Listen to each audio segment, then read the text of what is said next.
क्योंकि मेरे अतिरिक्त भी मेरा कोई हो सकता है, यही भाव संसार है। इसलिए पहले सूत्र में बड़ी क्रांति है। पहली चिंगारी शिव फेंकते हैं तुम्हारी तरफ, और वो ये है कि तुम जान लो कि तुम ही बस तुम्हारे हो, बाकी कोई तुम्हारा नहीं। इससे बड़ा विषाद मन को पकड़ेगा, क्योंकि तुमने दूसरों के साथ बड़े संबंध बना रखे, बड़े सपने संजो रखे, दूसरों के साथ तुम्हारी बड़ी आशाएं जुड़ी हैं। मां देख रही है कि बेटा बड़ा होगा, बड़ी आशाएं जुड़ी हैं। बाप देख रहा है कि बेटा बड़ा होगा, बड़ी आशाएं जुड़ी हैं। और इन सारी आशाओं में तुम अपने को खो रहे हो। यही तुम्हारे पिता भी इन्हीं आशाओं को कर करके समाप्त हुए तुम्हारे लिए। तुमसे क्या उन्हें मिला? यही आशाएं कर करके तुम समाप्त हो जाओगे। तुम्हारे बेटे से तुम्हें कुछ मिलेगा ना, और तुम्हारा बेटा भी यही मूर्खता जारी रखेगा, वो अपने बेटों से आशाएं करेगा। नहीं, अपनी तरफ देखो, न तो पीछे न आगे, कोई भी तुम्हारा नहीं है। कोई बेटा तुम्हें नहीं भर सकेगा, कोई संबंध तुम्हारी आत्मा नहीं बन सकता। तुम्हारे अतिरिक्त तुम्हारा कोई मित्र नहीं। लेकिन तब बड़ा डर लगता है, क्योंकि लगता है कि तुम अकेले हो गए। और आदमी इतना भयभीत है कि गली से गुजरता है अकेले में तो भी जोर से गीत गाने लगता है। अपनी ही आवाज सुन के लगता है कि अकेला नहीं। तुम अपनी ही आवाज सुन रहे हो। बाप जब बेटे में अपने सपने रचा रहा है तो बेटे की कोई सहमति नहीं है। ये बाप खुद ही अकेले में सीटी बजा रहा है। इसलिए दुखी होगा कल, क्योंकि इसने जिंदगी भर सपने रचाए और ये सोचता है कि बेटा भी यही सपने देख रहा है। ये गलती में, बेटा अपने सपने देखेगा, तुम अपने सपने देख रहे हो। तुम्हारे बाप ने अपने सपने देखे थे, ये कहीं मिलते नहीं। हर बाप दुखी मरता है। क्या कारण होगा? क्योंकि जो जो सपने वो बांधता है वो सभी सपने बिखर जाते हैं। हर आदमी अपने सपने देखने को यहां है, तुम्हारे सपने देखने को नहीं। और तुम्हें अगर चाहिए कि एक आत्म स्थिति उपलब्ध हो जाए, एक तृप्ति मिले, तो तुम सपने किसी और के साथ मत बांधना, अन्यथा तुम भटकोगे। संसार का इतना ही अर्थ है कि तुमने अपने सपनों की नाव दूसरों के साथ बांध रखी। संन्यास का अर्थ है कि तुम जाग गए और तुमने एक बात स्वीकार कर ली, कितनी ही कष्टकर हो, कितनी ही दुखपूर्ण मालूम पड़े प्रथम, और कितना ही संघातक पीड़ा अनुभव हो, कि तुम अकेले हो। सब संग साथ झूठा है। इसका यह अर्थ नहीं कि तुम भाग जाओ हिमालय, क्योंकि जो हिमालय की तरफ भाग रहा है उसे अभी संग साथ सार्थक है, झूठा नहीं हुआ। क्योंकि जो चीज झूठ हो गई उससे भागने में भी कोई सार्थकता नहीं। कोई भी सुबह जाग के भागता तो नहीं कि सपना झूठा है, भागूं इस घर से। सपना झूठा हो गया, बात खत्म हो गई, उसमें भागना क्या है? लेकिन एक आदमी है जो भाग रहा है पत्नी से, बच्चों से। इसका भागना बताता है, इसने सुन लिया होगा कि सपना झूठा है, लेकिन अभी इसे खुद पता नहीं चला। कल तक ये पत्नी की तरफ भागता था, पत्नी की तरफ पीट करके भागता है, लेकिन दोनों ही अर्थों में पत्नी सार्थक थी।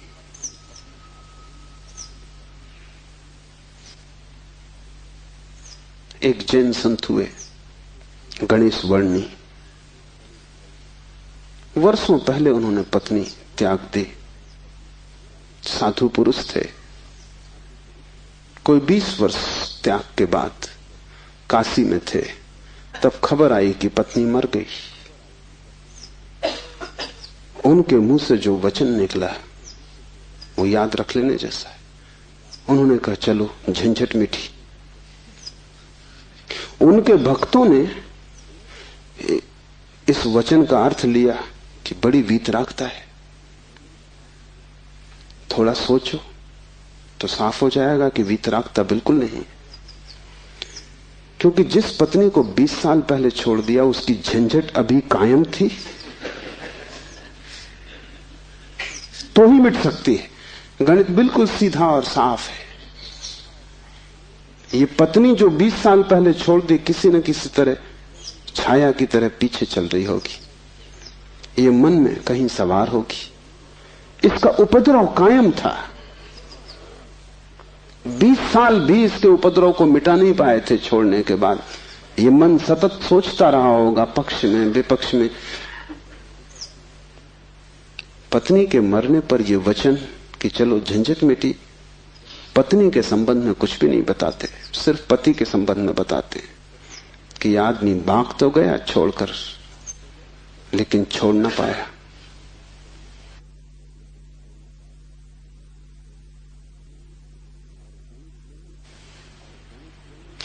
और गणेश वर्णी साधु पुरुष थे, इसलिए थोड़ा सोच लेना, साधु पुरुष भी बड़ी भ्रांति में रह सकते। उनके चरित्र में आचरण में कोई भूल चूक न थी। वे मर्यादा के पुरुष थे, ठीक ठीक नियम से चलते थे। वहां कोई जरा भी दरार नहीं पा सकता, जरा त्रुटि नहीं पा सकता। सब आचरण ठीक था, साधुता पूरी थी। फिर भी भीतर कोई बात चूक गई। हिमालय पहुंच गए, झंझट सांस चली गई। फिर दूसरी बात भी समझ लेने जैसी है, और वो ये कि अगर पत्नी के मरने पर पहला ख्याल ही आया कि झंझट मिटी, तो कहीं जाने अनजाने अचेतन में पत्नी की मृत्यु की आकांक्षा भी छिपी रही होगी। वो जरा गहरा किसी तल पर पत्नी मिट जाए, न हो, समाप्त हो जाए, ये तो हिंसा हो गई। लेकिन एक एक वचन भी अकारण नहीं आता, आसमान से नहीं आता। एक एक वचन भी भीतर से आता। और ऐसे क्षणों में जबकि पत्नी मर गई इसकी खबर आई हो, तुम ठीक ठीक अपने रोजमर्रा के व्यवसायी होश में नहीं होते हो। तब तुमसे जो बात निकलती है वो ज्यादा सही होती। घंटे भर बाद तुम्हें मौका मिल जाएगा, तुम खुद ही सोच समझ के लीप पोता कर लोगे। तुम फिर जो कहोगे वो बात झूठी हो जाएगी। लेकिन तत्क्षण उस क्षण में वर्णी चूक गए। वो जो 20 साल से उन्होंने चारों तरफ साधुता का व्यवस्था कर रखी थी, उस क्षण में भूल गए। जब वर्णी को ऐसा घट सकता है तो तुम्हें तो सहज ही घट सकता है। भागने से कुछ भी ना होगा, भागकर कोई भी कभी भाग नहीं पाया। लेकिन भक्त इसको न देख पाएंगे। उन्होंने तो वर्णी की कथा में इसको बड़े बहुमूल्य वचन की तरह संग्रहित किया है, ये सोच के कि देखो आदमी कैसा वीतराग है। तुम्हें पता भी नहीं हो सकता कि वीतरागता क्या है। तुम राग में जीते हो, तुम्हें विराग समझ में आता है, तुमसे जो विपरीत है वो समझ में आता है। तुम जानते हो कि तुम पत्नी को छोड़ के नहीं जा सकते, और ये आदमी छोड़ के चला गया, ये आदमी तुमसे बड़ा है, ये तुमसे विपरीत है, लेकिन तुमसे भिन्न नहीं। तुम पैर के बल खड़े हो, यह आदमी सिर के बल खड़ा है, लेकिन तुम्हारे मन में और इसके मन में रत्ती भर भी फर्क नहीं। खोज के देखो, तुम सभी सोचते हो कि पत्नी झंझट। तुम एक आध ऐसा पति पा सकते हो जो कहे पत्नी झंझट नहीं। पत्नी के सामने मत पूछना, एकांत में अकेले। मुल्ला नसरुद्दीन ने मुझे कहा है कि मैं भी कभी सुखी था, लेकिन ये मुझे पता ही तब चला जब मैंने विवाह कर लिया, और तब फिर बहुत देर हो चुकी थी। मैं भी कभी सुखी था, ये पता मुझे तब चला जब मैंने विवाह कर लिया, लेकिन तब तक तो बहुत देर हो चुकी थी, सुख हाथ से जा चुका था। पति को गहराई में पूछो तो ऐसा पति खोजना कठिन है जिसने कई बार पत्नी की हत्या करने का विचार न किया हो। सपने न देखे हो कि मार डाला पत्नी को, सुबह उठ के वो भी कहेगा कैसा बेहुदा सपना। लेकिन अचेतन आकांक्षा है। जिस झंझट पैदा होती है उसे मिटा देने का मन सीधा तर्क है, लेकिन झंझट दूसरे से कभी पैदा होती ही नहीं। पत्नी में अगर कोई उपद्रव होता तो कौन तुम्हें रोकता था? तुम सब भाग गए होते हिमालय। उपद्रव पत्नी में नहीं है, क्योंकि तुम हिमालय जाके फिर पत्नी खोज लोगे। उपद्रव तुम्हारे भीतर है। तुम अकेले नहीं रह सकते, तुम्हें कोई दूसरा चाहिए। अकेले में तुम डरते हो, कोई दूसरा, तब तुम निश्चिंत मालूम पड़ते हो। क्यों? दूसरे की मौजूदगी से आश्वासन मिलता है। दुख में सुख में कोई साथी है, जीवन में मृत्यु में कोई साथी है। लेकिन अकेलापन स्वभाव है। और जिस व्यक्ति ने यह अनुभव कर लिया कि आत्मा ही बस मेरी है, उसने अपने अकेलेपन को अनुभव कर लिया। भागने की कोई भी जरूरत नहीं, तो झंझट पीछे चली जाएगी। तुम जहां हो वहीं रहना, रत्ती भर भी बाहर कोई फर्क करने की आवश्यकता नहीं है। लेकिन भीतर तुम अकेले हो जाना, भीतर तुम कैवल्य को अनुभव करना कि मैं अकेला हूं, कोई संगी साथी नहीं।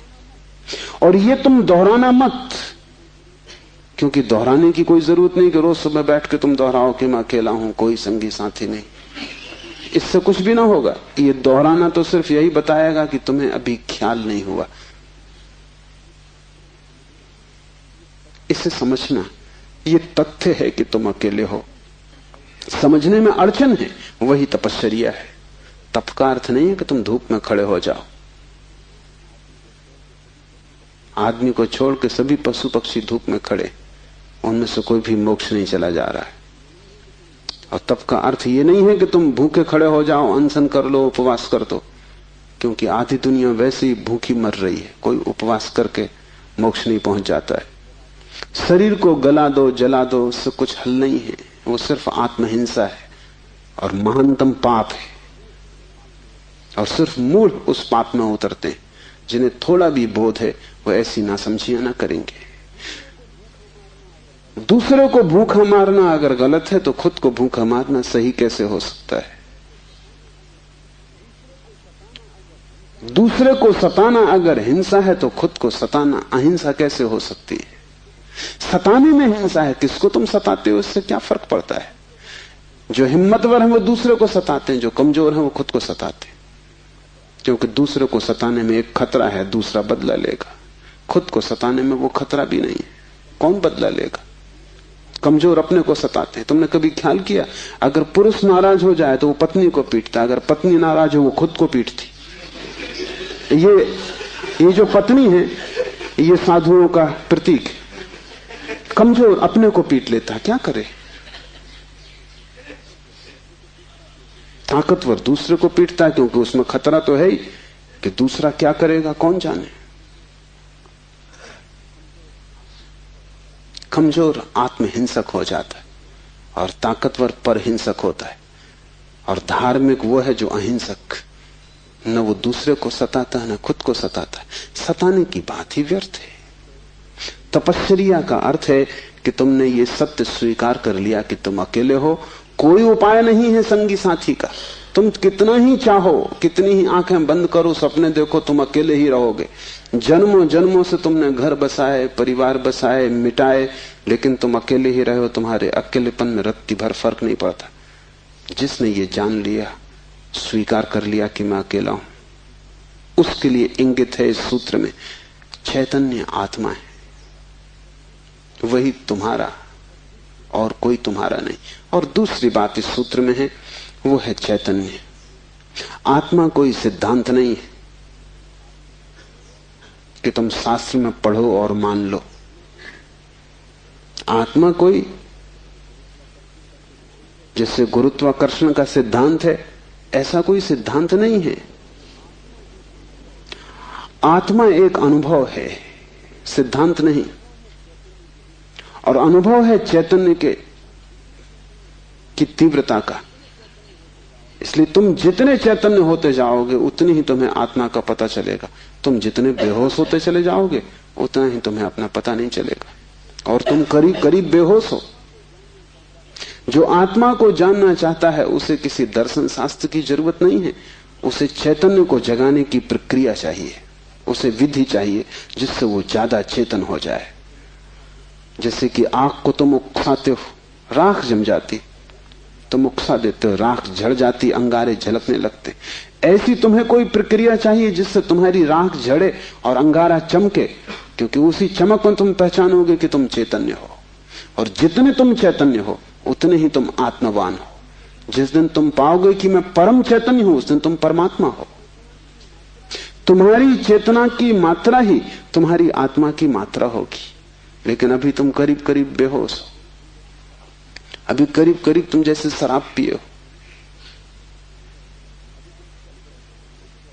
अभी तुम चल रहे हो, उठ रहे हो, काम कर रहे हो, लेकिन जैसे नींद में। होश तुम्हें नहीं है। कभी तुमने ख्याल किया किताब पढ़ते वक्त तुम पूरा पेज पढ़ जाते हो, तब तुम्हें ख्याल आता है, अरे मैं पूरा पेज पढ़ भी गया और एक शब्द याद नहीं। तुमने कैसे पढ़ा होगा पूरा पेज? तुम पढ़ सकते हो सोए सोए, मन कहीं और रहा होगा, तुम पढ़ गए, तब तुम्हें होश पता चला कि ये तो पूरा पेज व्यर्थ गया। तुम कई बार रास्ते से चलते हो, तुम पूरा रास्ता चल जाते हो, तब तुम्हें ख्याल आता है कि तुम चल रहे हो। तुम काम करते हो और तुम्हें पता नहीं चलता कि तुम कर रहे हो।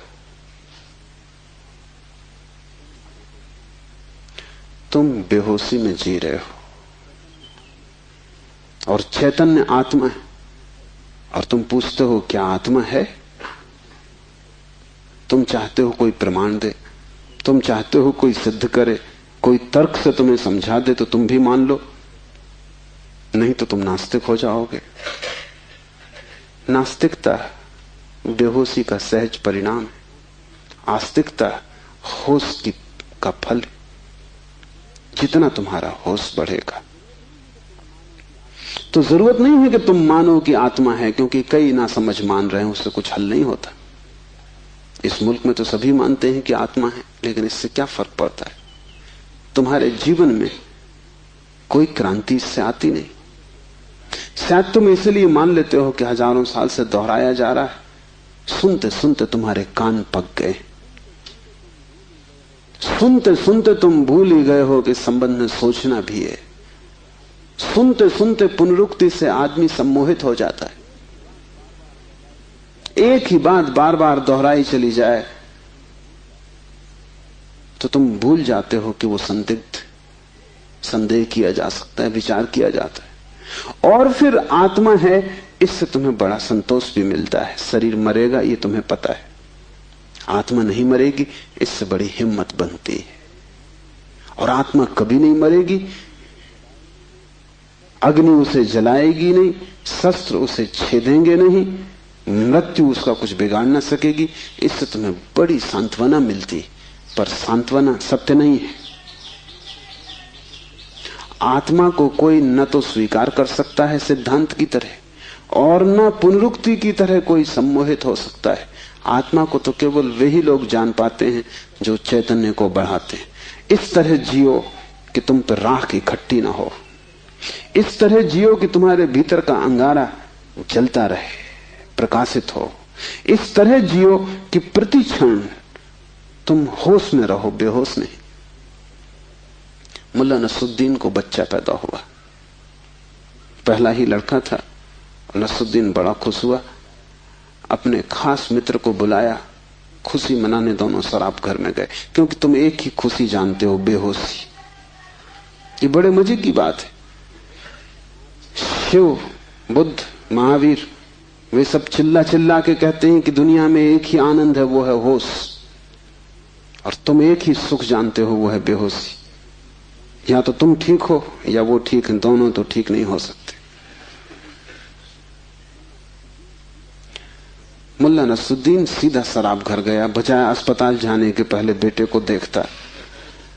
उसने कहा कि पहले जरा आनंद कर लें, कितने दिनों का सपना पूरा हुआ।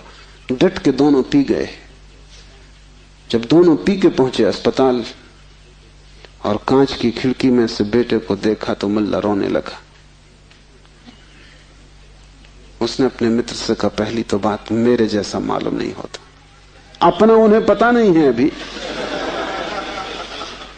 अभी खुद की शक्ल भी वो पहचान ना सकेंगे, लेकिन मेरा जैसा नहीं मालूम होता। और दूसरी बात, बड़ा छोटा दिखाई पड़ता है। इतने छोटे बच्चे को लेकर करेंगे भी क्या? ये बचेगा? मित्र ने कहा, मत घबराओ, जब मैं पैदा हुआ था तो मैं भी 3 ही पाउंड का था। नसरुद्दीन ने कहा, फिर तुम बचे?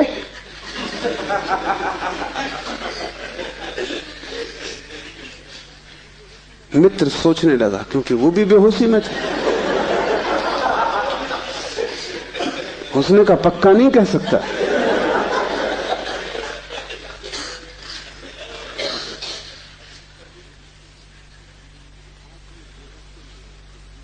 आदमी बेहोशी में है, उसके जीवन का सारा परिप्रेक्ष्य, उसकी सारी दृष्टि उसकी बेहोशी से भर जाती, सब धुआं धुआं हो जाता। तुम कुछ भी ठीक से नहीं देख पाते और तुम एक ही सुख जानते हो कि जब तुम अपने को भूल जाते हो, चाहे सिनेमा हो, चाहे संगीत हो, चाहे सेक्स हो, जहां भी तुम अपने को भूल जाते हो वहीं तुम कहते हो बड़ा सुख आए। भूलने को तुम सुख कहते हो, विस्मरण को? कारण है, क्योंकि जब भी तुम होश से भरते हो तुम सिवाय दुख के अपने जीवन में कुछ भी नहीं पाते। इसलिए जब भी तुम देखते हो जीवन को, जरा ही सजग हो के तुम पाते हो दुख दुख, कुरूपता चारों तरफ।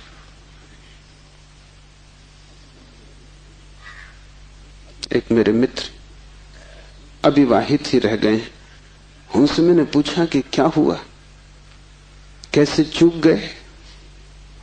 तो उन्होंने कहा कि बड़ी अड़चन आई। जिस स्त्री को मैं प्रेम करता था, जब मैं शराब पी लेता तब वो मुझे सुंदर मालूम पड़ती, तब मैं शादी करने को राजी, लेकिन तब वो राजी नहीं। और जब मैं होश में होता तब मैं राजी नहीं, तब वो राजी होती थी। इसलिए चूक गए, कोई उपाय ना हुआ, मेल ना हो सका। तुम जब भी आंख खोल कर देखोगे सब तरफ कुरूपता और दुख पाओगे। जब तुम बेहोश होते हो तब सब ठीक लगता है। इसलिए तुम्हें तकलीफ मालूम पड़ती, चैतन्य आत्मा असंभव। इसलिए दुख से गुजरना होगा। उसको ही तपश्चर्या कहा है। जब कोई व्यक्ति जागना शुरू करता है तो पहले तो उसे दुख में से ही गुजरना होगा, क्योंकि तुमने जन्मों जन्मों तक दुख अपने चारों तरफ निर्मित किए हैं। कौन उनसे गुजरेगा तुम अगर न गुजरे तो? इसको हमने कर्म कहा है। कर्म का कुल इतना ही अर्थ है कि जन्मों जन्मों तक हमने चारों तरफ दुख निर्मित किए, जाने अनजाने हमने दुख की फसल बोई है, काटेगा कौन? तो जब भी तुम होश में आते हो तुम्हें फसल दिखाई पड़ती बड़ी लंबी, इस खेत से तुम्हें गुजरना पड़ेगा। डर के मारे तुम वहीं बैठ जाते हो, फिर आंख बंद करके शराब पी लेते हो कि ये तो बहुत झंझट का काम है। लेकिन जितनी तुम शराब पीते हो उतनी ये फसल बढ़ती जाती। हर जन्म तुम्हारे कर्म की श्रृंखला में कुछ और जोड़ जाता है, घटाता नहीं। तुम और भी गर्त में उतर जाते हो, नरक और करीब आ जाता है। होश से भरोगे तो पहला तो घटना ये घटने ही वाली है कि तुम्हारे जीवन में चारों तरफ दुख दिखाई पड़ेगा, नरक, क्योंकि तुमने वो निर्मित किया है।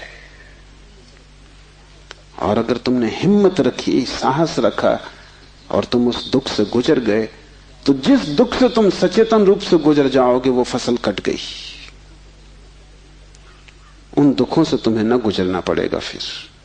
और अगर एक बार तुम सारी दुख की श्रृंखला से गुजर जाओ, कर्म की श्रृंखला से, क्योंकि वो तुम्हारी आत्मा के चारों तरफ बंधी हुई जंजीरें, अगर तुम उन सब से गुजर जाओ और होश न खो और हिम्मत जारी रखो कि कोई फिक्र नहीं, जितना दुख मैंने पैदा किया है मैं गुजरूंगा, मैं अंत तक जाऊंगा। मैं उस प्रथम घड़ी तक जाना चाहता हूं जब मैं निर्दोष था और दुख की यात्रा शुरू ना हुई थी, जब मेरी आत्मा परम पवित्र थी और मैंने कुछ भी संग्रह न किया था दुख का। मैं उस समय तक प्रवेश करूंगा ही, चाहे कुछ भी परिणाम हो, कितना ही दुख, कितनी ही पीड़ा।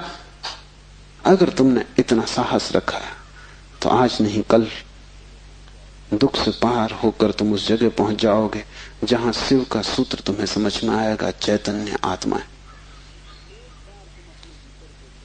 और एक बार तुम अपने भीतर के चैतन्य में प्रतिष्ठित हो जाओ, फिर तुमसे कोई दुख पैदा नहीं होता, क्योंकि बेहोश आदमी अपने चारों तरफ दुख पैदा करता है। तुमने देखा है शराबी को चलते हुए रास्ते पर वो कैसा डगमगाता है?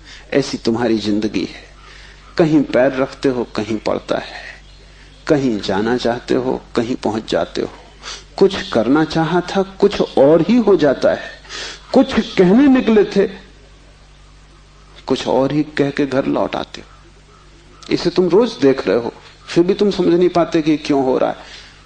तुम गए थे किसी से क्षमा मांगने और झगड़ा करके वापस आ गए।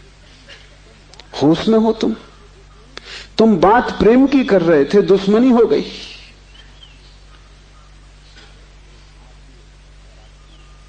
एक आदमी शराब पिए आकाश की तरफ देखता हुआ चला जा रहा था। एक कार उसके पास से निकली, बामुश्किल ड्राइवर बचा पाया। गाड़ी रोक के ड्राइवर ने कहा, महानुभाव, अगर आप नहीं देखते वहां जहां आप जा रहे हैं तो फिर आप वहीं चले जाएंगे जहां आप देख रहे हैं।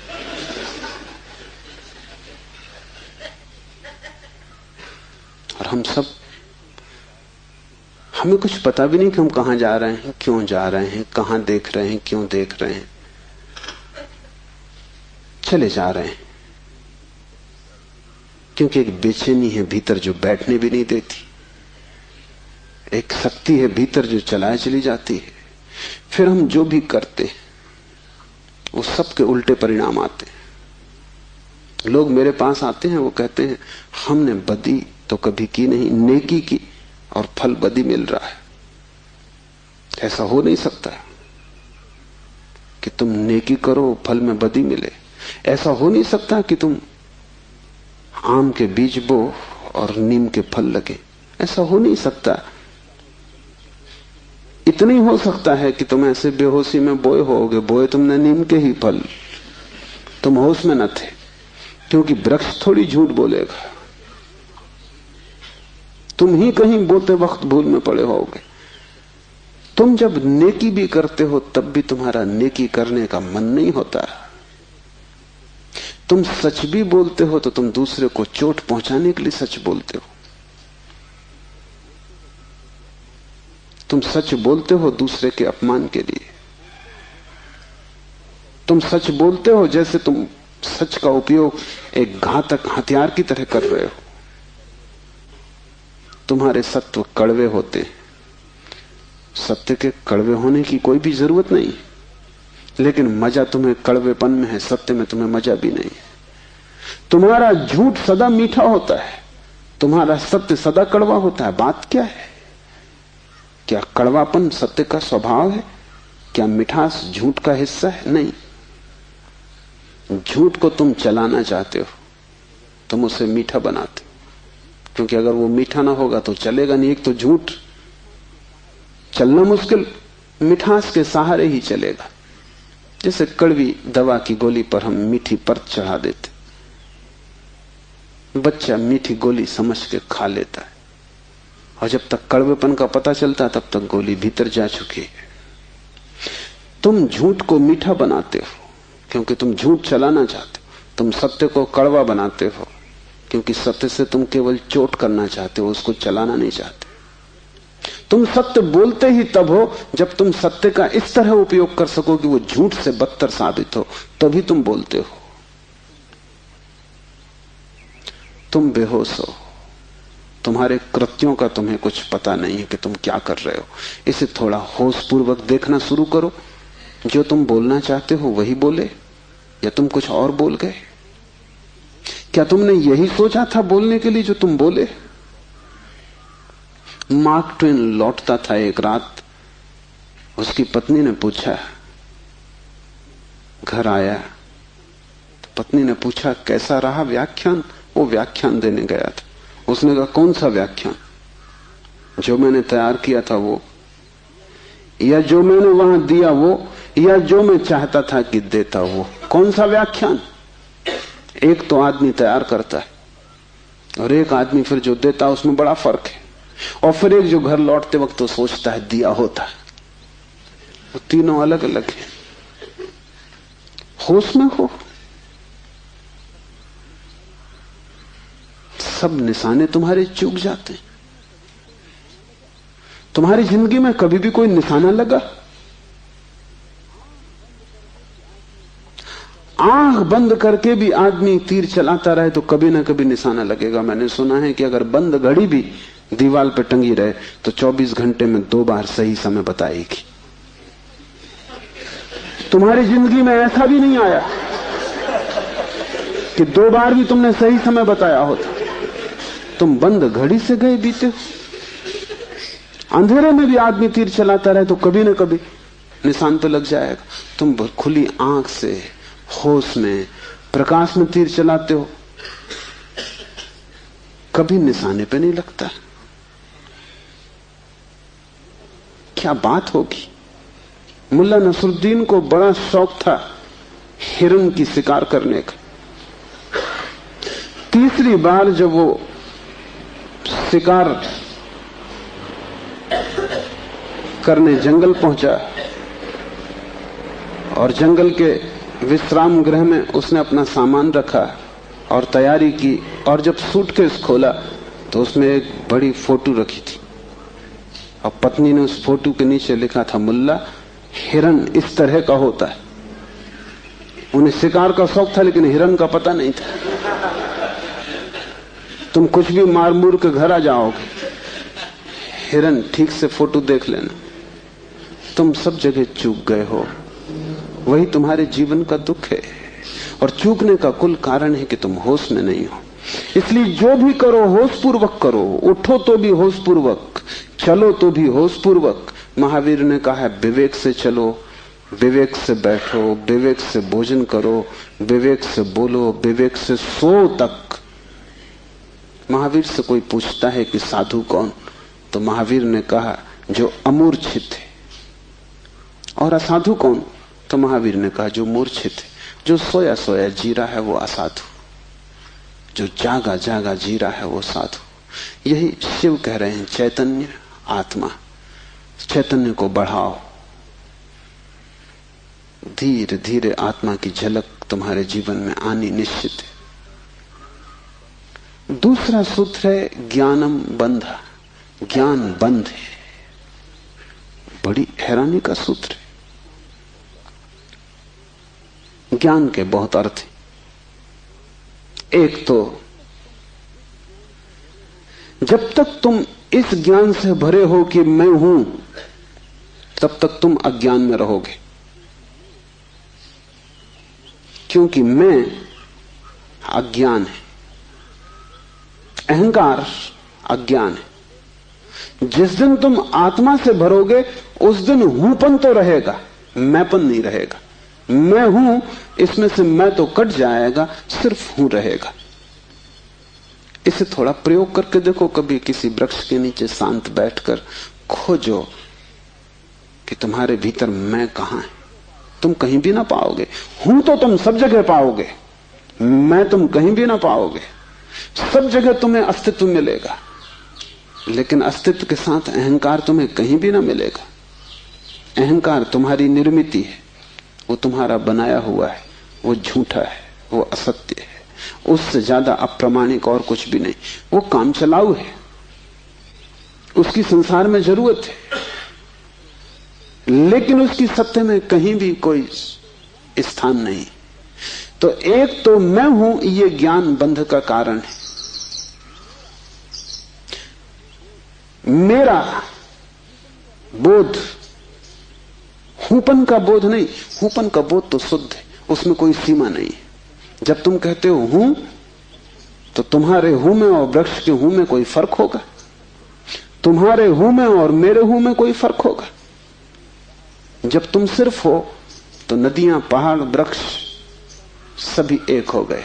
जैसे ही मैंने कहा मैं, वैसे ही मैं अलग हुआ। जैसे ही मैंने कहा मैं, वैसे ही तुम टूट गए, पर हो गए, अस्तित्व से मैं पृथक हो गया। हूपन ब्रह्म है और मैं मनुष्य की अज्ञान दशा है। जब तुम जानते हो कि सिर्फ हूं, तब तुम्हारे भीतर केंद्र नहीं होता, तब सारा अस्तित्व एक हो जाता है। तब तुम उस लहर की तरह हो जो सागर में खो गई। अभी तुम उस लहर की तरह हो जो जम के बर्फ हो गई है, सागर से टूट गई है। ज्ञानम बंधा, पहला तो ज्ञान बंध है, इस बात का ज्ञान कि मैं हूं। दूसरा ज्ञान बंध है वो सब ज्ञान जो तुम बाहर से इकट्ठा कर लिए हो, जो तुमने शास्त्रों से चुराया है, जो तुमने सद्गुरुओं से उधार लिया है, जो तुम्हारी स्मृति है, वो सब बंधन है। उससे तुम्हें मुक्ति ना मिलेगी। इसलिए तुम पंडित से ज्यादा बंधा हुआ आदमी ना पाओगे। मेरे पास सब तरह के लोग आते हैं, सब तरह के मरीज, उसमें पंडित से ज्यादा कैंसर ग्रस्त कोई भी नहीं। उसका इलाज नहीं, वो ला इलाज है। उसकी तकलीफ यह है कि वो जानता है, इसलिए न वो सुन सकता न वो समझ सकता। तुम उससे कुछ बोलो, इसके पहले कि तुम बोलो उसने उसका अर्थ कर लिया है। इसके पहले कि वो तुम्हें सुने उसने व्याख्या निकाल ली। शब्दों से भरा हुआ चित्त जानने में असमर्थ हो जाता है। वो इतना ज्यादा जानता है बिना कुछ जाने, क्योंकि सब जाना हुआ उधार है। शास्त्र से अगर ज्ञान मिलता होता तो सभी के पास शास्त्र है, ज्ञान सभी को मिल गया होता। ज्ञान तो तब मिलता है जब कोई निशब्द हो जाता है, जब वो सभी शास्त्रों को विसर्जित कर देता है, जब वो उस सब ज्ञान को जो दूसरों से मिला है वापस लौटा देता है जगत को, जब वो उसे खोजता है जो मेरा मूल अस्तित्व है, जो मुझे दूसरे से नहीं मिला। इसे थोड़ा समझो। तुम्हारा शरीर तुम्हें मां और पिता से मिला है। तुम्हारे शरीर में तुम्हारा कुछ भी नहीं है। आधा तुम्हारी मां का दान है, आधे तुम्हारे पिता का दान है। फिर तुम्हारा शरीर तुम्हें भोजन से मिला है, वो जो रोज तुम भोजन कर रहे हो। 5 तत्वों से मिला है, वायु है, अग्नि है, 5 तत्व हैं, उनसे तुम्हें मिला है। इसमें तुम्हारा कुछ भी नहीं है। लेकिन तुम्हारी चेतना तुम्हें 5 तत्वों में से किसी से भी नहीं मिली है। तुम्हारी चेतना तुम्हें मां और पिता से भी नहीं मिली। तुम जो जो जानते हो वो तुमने स्कूल विश्वविद्यालय से सीखा है, शास्त्रों से सुना है, गुरुओं से पाया है।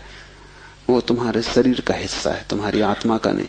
तुम्हारी आत्मा तो वही है जो तुम्हें किसी से भी नहीं मिली। जब तक तुम उस शुद्ध तत्व को न खोज लोगे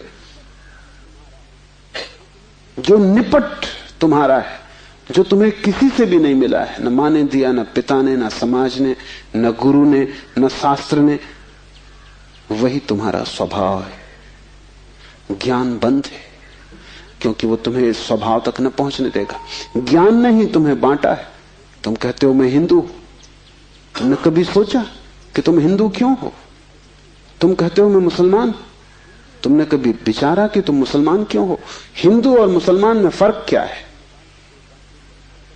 क्या उनका खून निकाल के कोई डॉक्टर परीक्षा करके बता सकता है कि हिंदू का खून है, ये मुसलमान का खून? क्या उनकी हड्डियां काट के कोई बता सकता है कि हड्डी मुसलमान से आती है कि हिंदू से आती है? कोई उपाय नहीं। शरीर की जांच से कुछ भी पता न चलेगा, क्योंकि दोनों के शरीर 5 तत्वों से बनते हैं। लेकिन अगर उनकी खोपड़ी की जांच करो तो पता चल जाएगा कि कौन हिंदू है कौन मुसलमान है, क्योंकि दोनों के शास्त्र अलग, दोनों के सिद्धांत अलग, दोनों के शब्द अलग। शब्दों का भेद है तुम्हारे बीच। तुम हिंदू हो क्योंकि तुम्हें एक तरह का ज्ञान मिला जिसका नाम हिंदू, दूसरा जैन है क्योंकि उसे दूसरे तरह का ज्ञान मिला जिसका नाम जैन। तुम्हारे बीच जितने फासले हैं, दीवालें हैं, वो ज्ञान की दीवालें, और सब ज्ञान उधार। तुम एक मुसलमान बच्चे को हिंदू के घर में रख दो, वो हिंदू की तरह बड़ा होगा। वो ब्राह्मण की तरह जनेऊ धारण करेगा, वो उपनिषद और वेद के वचन उद्धृत करेगा। और तुम एक हिंदू के बच्चे को मुसलमान के घर रख दो, वो कुरान की आयत दोहराएगा।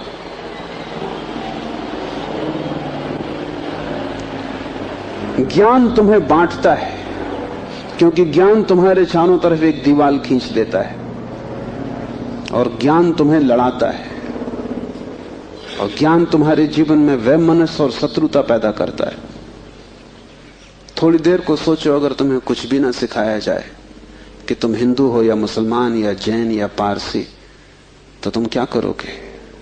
तुम बड़े होगे एक मनुष्य की भांति। तुम्हारे बीच कोई दीवार ना होगी। दुनिया में कोई 300 धर्म है, 300 कारागृह, और हर आदमी पैदा होते से एक कारागृह या दूसरे कारागृह में डाल दिया जाता है। और पंडित पुरोहित बड़ी चेष्टा करते हैं कि बच्चे पे जल्दी से जल्दी कब्जा हो जाए। उसको वो धर्म शिक्षा कहते हैं। उससे ज्यादा अधर्म और कुछ भी नहीं है। वो उसको धर्म शिक्षा कहते हैं। 7 साल के पहले बच्चे को पकड़ लें, क्योंकि 7 साल का बच्चा अगर बड़ा हो गया तो फिर पकड़ना रोज रोज मुश्किल होता जाएगा। और बच्चे को अगर थोड़ा भी बोध आ गया तो फिर वो सवाल उठाने लगेगा, और सवालों का जवाब पंडितों के पास बिल्कुल नहीं है। पंडित सिर्फ मूढ़ों को तृप्त कर पाते हैं। जितनी कम बुद्धि का आदमी हो, पंडित से उतनी जल्दी तृप्त हो जाता है। वो एक प्रश्न पूछता, उत्तर मिल जाता है। तुम जाते हो पंडित से पूछते हो संसार को किसने बनाया, वो कहता भगवान ने। तुम प्रसन्न घर लौटाते हो बिना पूछे कि भगवान को किसने बनाया। अगर तुम दूसरा प्रश्न पूछते, पंडित नाराज हो जाता, क्योंकि उसका उसे भी पता नहीं, किताब में वो लिखा नहीं। और फिर झंझट की बात है, परमात्मा को किसने बनाया। फिर तुम पूछते ही चले जाओगे, वो कोई भी जवाब दे, तुम पूछोगे उसको किसने बनाया। अगर गौर से देखो तो तुम्हारे पहले सवाल का जवाब दिया नहीं गया है। पंडित ने तुम्हें सिर्फ संतुष्ट कर दिया क्योंकि तुम बहुत बुद्धिमान नहीं। और बच्चे अबोध, उनका अभी तर्क नहीं जगा, विचार नहीं जगा, अभी वो प्रश्न नहीं पूछ सकते। अभी तुम जो भी कचरा उनके दिमाग में डाल दो, वो उसे स्वीकार कर लेंगे। बच्चे सभी कुछ स्वीकार कर लेते हैं, क्योंकि वो सोचते हैं जो भी दिया जा रहा है वो सभी ठीक है। बच्चा ज्यादा सवाल नहीं उठा सकता, सवाल उठाने के लिए थोड़ी प्रौढ़ता चाहिए। इसलिए सभी धर्म बच्चों की गर्दन पकड़ लेते हैं और फांसी लगा देते हैं। फांसी बड़ी सुंदर है। किसी के गले में बाइबल लटकी है, किसी के गले में समयसार लटका है, किसी के गले में कुरान लटकी है, किसी के गले में गीता लटकी। ये इतने प्रीतिकर बंधन है कि इनको छोड़ने की हिम्मत फिर जुटानी बहुत मुश्किल है। और जब भी तुम इन्हें छोड़ना चाहोगे, एक खतरा सामने आ जाएगा, क्योंकि इन्हें छोड़ा तो तुम अज्ञानी। क्योंकि जैसे तुम इनको छोड़ोगे तुम पाओगे मैं तो कुछ जानता नहीं, बस ये किताब सारी संपदा है, इसको संभालो। अपने अज्ञान को छिपाने का यही तो एक उपाय है। लेकिन अज्ञान छिपने से अगर मिटता होता तो बड़ी आसान बात हो गई होती। अज्ञान छिपने से बढ़ता है, जैसे कोई अपने घाव को छिपा ले, उससे कुछ मिटेगा नहीं। घाव और भीतर भीतर बढ़ेगा, मवाद पूरे शरीर में फैल जाएगी। शिव कहते हैं ज्ञान बंद है। ज्ञान सीखा हुआ, ज्ञान उधार, ज्ञान दूसरे से लिया हुआ बंधन का कारण है। तुम उस सब को छोड़ देना जो दूसरे से मिला है। तुम उसकी तलाश करना जो तुम्हें किसी से भी नहीं मिला। तुम उसकी खोज में निकलना, उस चेहरे की खोज में जो तुम्हारा है। तुम्हारे भीतर छिपा हुआ एक झरना है चैतन्य का, जो तुम्हें किसी से भी नहीं मिला, जो तुम्हारा स्वभाव है, जो तुम्हारी निज संपदा है। निजत्व है, वही तुम्हारी आत्मा है। तीसरा सूत्र है योनि वर्ग और कला शरीर है। योनि से अर्थ है प्रकृति, इसलिए हम स्त्री को प्रकृति कहते हैं। स्त्री शरीर देती है, वो प्रकृति की प्रतीक है। और कला का अर्थ है कर्ता का भाव। एक ही कला है, वो कला है संसार में उतरने की कला, और वो है कर्ता का भाव। इन दो चीजों से मिलकर तुम्हारा शरीर निर्मित होता है। तुम्हारे कर्ता का भाव, तुम्हारा अहंकार, और प्रकृति से मिला हुआ शरीर। अगर तुम्हारे भीतर कर्ता का भाव है तो तुम्हें योग्य शरीर प्रकृति देती चली जाएगी। इसी तरह तुम बार बार जन्मे हो। कभी तुम पशु थे, कभी पक्षी थे, कभी वृक्ष थे, कभी मनुष्य। तुमने जो चाहा है वो तुम्हें मिला है। तुमने जो आकांक्षा की है, तुमने जो कर्तृत्व की वासना की है, वही घट गया है। तुम्हारे कर्तृत्व की वासना घटना बन जाती है, विचार वस्तुएं बन जाते। इसलिए बहुत सोच विचार के वासना करना, क्योंकि सभी वासनाएं पूरी हो जाती देर अबेर। अगर तुम बहुत बार देखते हो आकाश में पक्षी को और सोचते हो कैसी स्वतंत्रता पक्षी को, खास हम पक्षी होते, देर न लगेगी, जल्दी तुम पक्षी हो जाओ। तुम अगर देखते हो एक कुत्ते को संभोग करते हुए और तुम सोचते हो कैसी स्वतंत्रता, कैसा सुख, जल्दी ही तुम कुत्ते हो जाओ। तुम जो भी वासना अपने भीतर संग्रहित करते हो वो बीज बन जाती। प्रकृति तो केवल शरीर देती है, कलाकार तो तुम ही हो, स्वयं को निर्माण करने वाले। अपने शरीर को तुमने ही बनाया है, ये कला का अर्थ है। कोई तुम्हें शरीर नहीं दे रहा है, तुम्हारी वासना ही निर्मित करती है। तुमने कभी ख्याल किया, रात तुम सोते हो तो आखिरी जो विचार होता है सोते समय, वही सुबह उठते वक्त पहला विचार होगा। रात भर तुम सोए रहे, वो बीज की तरह विचार भीतर पड़ा रहा, जो अंतिम था वो सुबह प्रथम होगा। तुम मरोगे इस शरीर से, आखिरी मरते क्षण में तुम्हारे सारे जीवन की वासना संग्रहित होकर बीज बन जाएगी। वही बीज नया गर्भ बन जाएगा। जहां से तुम मिटे वहीं से तुम फिर शुरू हो जाओगे। तुम जो भी हो ये तुम्हारा ही कृत्य है, किसी दूसरे को दोष मत देना। यहां कोई दूसरा है भी नहीं जिसको दोष दिया जा सके। ये तुम्हारे ही कर्मों का संचित फल है। तुम जो भी हो, सुंदर कुरूप, दुखी सुखी, स्त्री पुरुष, तुम जो भी हो, ये तुम्हारे ही कृत्यों का फल है। तुम ही हो कलाकार अपने जीवन के। मत कहना कि भाग्य ने बनाया है, क्योंकि वो धोखा है। उस भांति तुम जिम्मेवारी किसी और पर टाल रहे हो। मत कहना कि परमात्मा ने भेजा है। तुम परमात्मा पर जिम्मेदारी मत डालना, क्योंकि ये तरकीब है खुद के दायित्व से बचने की। इस कारागृह में तुम अपने ही कारण हो। जो व्यक्ति इस बात को ठीक से समझ लेता है कि अपने ही कारण मैं यहां हूं, उसके जीवन में क्रांति शुरू हो जाती। शिव कह रहे हैं योनि वर्ग और कला शरीर है। प्रकृति तो सिर्फ योनि है, वो तो सिर्फ गर्भ है। तुम्हारा अहंकार उस योनि में बीज बनता है। तुम्हारे कर्तृत्व का भाव कि मैं ये करूं, मैं ये पाऊं, मैं ये हो जाऊं, उसमें बीज बनता है। और जहां भी तुम्हारे कर्तृत्व की कला और प्रकृति की योनि का मिलन होता है, शरीर निर्मित हो जाता है। इसलिए बुद्ध पुरुष कहते हैं सभी वासनाओं को छोड़ दो, तभी तुम मुक्त हो सकोगे। तुमने अगर स्वर्ग की वासना की तो तुम देवता हो जाओगे, लेकिन वो भी मुक्ति ना होगी, क्योंकि वासनाओं से कभी भी अशरीर की स्थिति पैदा नहीं होती। सभी वासनाओं से शरीर निर्मित होते हैं। जब तक तुम निर्वासना को उपलब्ध नहीं हो, जब तक तृष्णा तुमने पूरी ही नहीं छोड़ दी, तब तक तुम नए शरीरों में भटकते रहोगे। और शरीर के ढंग अलग हो, शरीर की मौलिक स्थिति एक ही जैसी है। शरीर के दुख समान है, चाहे पक्षी का शरीर हो चाहे आदमी का शरीर हो, दुखों में कोई भेद नहीं है। क्योंकि मौलिक दुख है आत्मा का शरीर में बंध जाना, मौलिक दुख है कारागृह में प्रविष्ट हो जाना। फिर कारागृह की दीवारें वर्तुलाकार हैं कि त्रिकोण हैं कि चौकोन हैं, उससे कोई हल नहीं होता, उससे कुछ फर्क नहीं पड़ता है। तुम भला सोचते हो फर्क पड़ता है। एक मेरे मित्र हैं, ड्राइंग के शिक्षक हैं, उन्हें जेल हो गई, लौटे 3 साल बाद। तो मैंने उनसे पूछा कैसे रहे दिन, कैसे कटे दिन। उन्होंने कहा और तो सब ठीक था, लेकिन मेरी कोठरी के कोने 90 कोण के नहीं थे।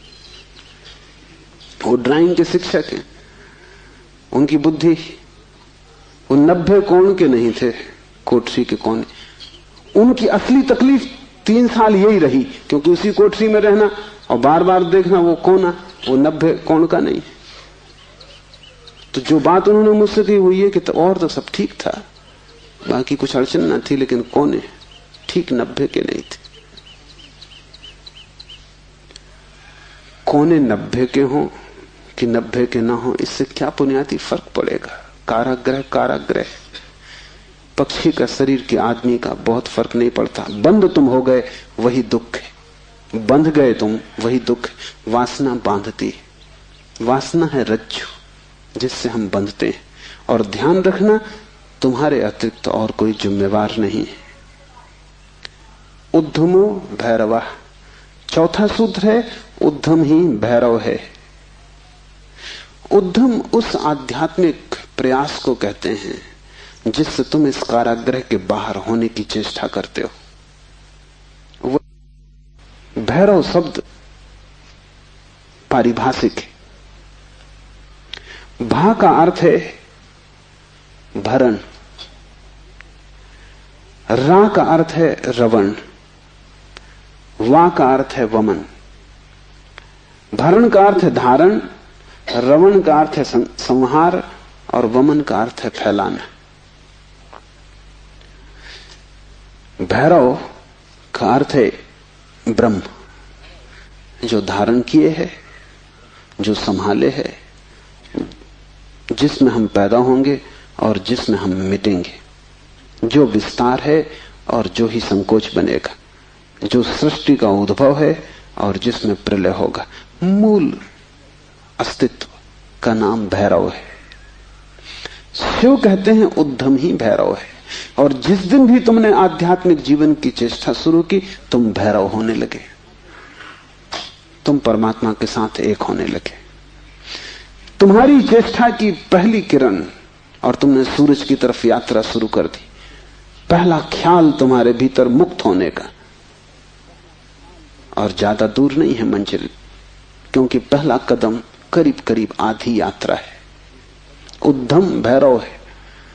पाओगे देर लगेगी, मंजिल पहुंचने में समय लगेगा, लेकिन तुमने चेष्टा शुरू की और तुम्हारे भीतर बीज आरोपित हो गया कि मैं उठूं इस कारागृह के बाहर, मैं जाऊं शरीर से मुक्त हूं, मैं हटूं वासना से, मैं अब और बीज न बोऊं इस संसार को बढ़ाने के, मैं और जन्मों की आकांक्षा न करूं। तुम्हारे भीतर जैसे ही ये भाव सघन होना शुरू हुआ कि अब मैं मूर्छा को तोड़ूं और चैतन्य बनूं, वैसे ही तुम भैरव होने लगे, वैसे ही तुम ब्रह्म के साथ एक होने लगे। क्योंकि वस्तुतः तो तुम एक हो ही, सिर्फ तुम्हें स्मरण आ जाए। मूलतः तो तुम एक हो ही, तुम उसी सागर के झरने हो, तुम उसी सूरज की किरण हो, तुम उसी महाआकाश के एक छोटे से खंड हो। पर तुम्हें स्मरण आना शुरू हो जाए और दीवारें विसर्जित होने लगे तो तुम उस महाकाश के साथ एक हो जाओगे। उद्धम भैरव है। बड़ी सघन चेष्टा करनी जरूरी है, क्योंकि नींद गहरी है। तोड़ोगे सतत तो ही टूट पाएगी, आलस्य करोगे संभव नहीं होगा।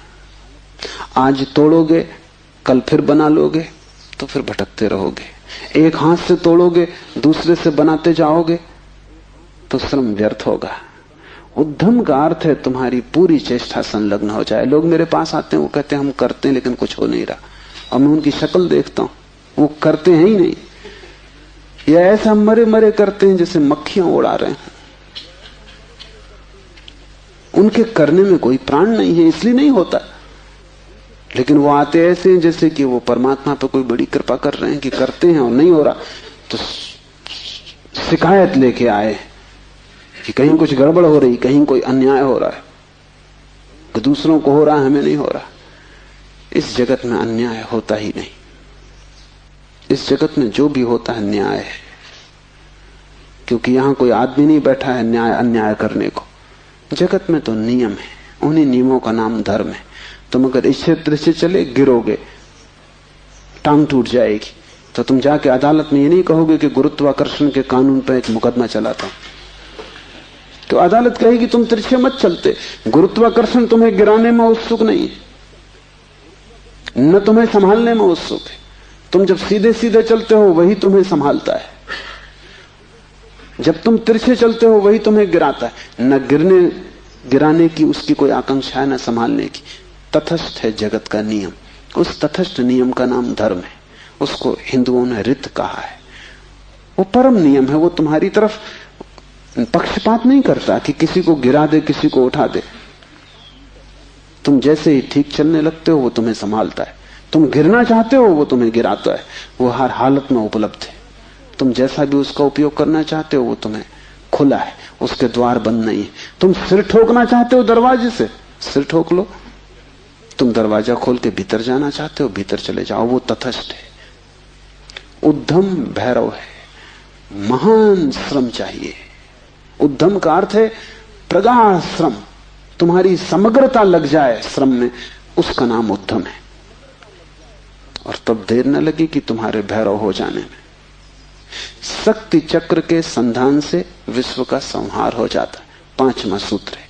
और अगर तुमने ठीक उद्यम किया, अगर तुमने अपनी संपूर्ण ऊर्जा को संलग्न कर दिया चेष्टा में, सत्य की खोज, परमात्मा की खोज या आत्मा की खोज में, तो तुम्हारे भीतर जो शक्ति का चक्र है वो पूर्ण हो जाता है। अभी तुम्हारे भीतर शक्ति का चक्र पूर्ण नहीं है, कटा बटा है। वैज्ञानिक कहते हैं कि बुद्धिमान से बुद्धिमान आदमी भी अपनी 15% से ज्यादा प्रतिभा का उपयोग नहीं करता। 85% प्रतिभा ऐसे ही सड़ जाती। ये तो बुद्धिमान आदमी की बात है। बुद्धू का क्या हिसाब, वो तो शायद करते ही नहीं। हम अपने शरीर की भी ऊर्जा का पूरा उपयोग नहीं करते, 5% ज्यादा से ज्यादा। तो अगर हम मंदे मंदे जीते, अगर हमारा दिया टिमटिमाता टिमटिमाता लगता है, तो कसूर किसका है? तुम जीते ही नहीं पूरी तरह, जैसे तुम जीने से भी भयभीत हो कि लपट कहीं जोर से ना आ जाए। तुम डरे डरे हो, तुम कपते कपते जीते हो, तो फिर शक्ति का जो चक्र है तुम्हारे भीतर वो पूरा नहीं हो पाता। तो तुम्हारी गाड़ी ऐसे चलती जैसे कभी कार को तुमने देखा हो, पेट्रोल कभी आता कभी नहीं आता, कभी कचरा आता, तो कार ऐसे चलती जैसे हिचकी खा रही हो। बस ऐसा तुम्हारा जीवन है, हिचकी खाते तुम चलते हो। जरा जरा सी शक्ति के खंड खंड आते, अखंड शक्ति नहीं हो पाती। जिस चीज में भी तुम अपनी पूरी शक्ति लगा दोगे, वो कोई भी हो चीज, अगर तुम चित्र बनाते हो और चित्रकार हो और तुमने अपनी पूरी शक्ति को चित्र बनाने में लगा दिया, पूरी कि रत्ती भर बाकी ना बची, तो तुम वहीं से मुक्त हो जाओगे, क्योंकि वही उद्यम पूर्ण होते ही भैरव हो जाता है। अगर तुम एक मूर्तिकार हो, तुमने सब कुछ मूर्ति में समाहित कर दिया कि मूर्ति बनाते समय तुम ना बचे, बस मूर्ति ही बची, तो शक्ति का चक्र पूरा हो जाता है। जब तुम पूरी शक्ति को निमज्जित करते हो किसी भी कृत्य में, वही ध्यान हो जाता है। भैरव निकट, मंदिर पास आ गया। 5वां सूत्र है, शक्ति चक्र के संधान से विश्व का संहार हो जाता है। और जब भी तुम्हारी शक्ति का चक्र पूरा होता है, टोटल, समग्र, अंश अंश नहीं, पूर्ण,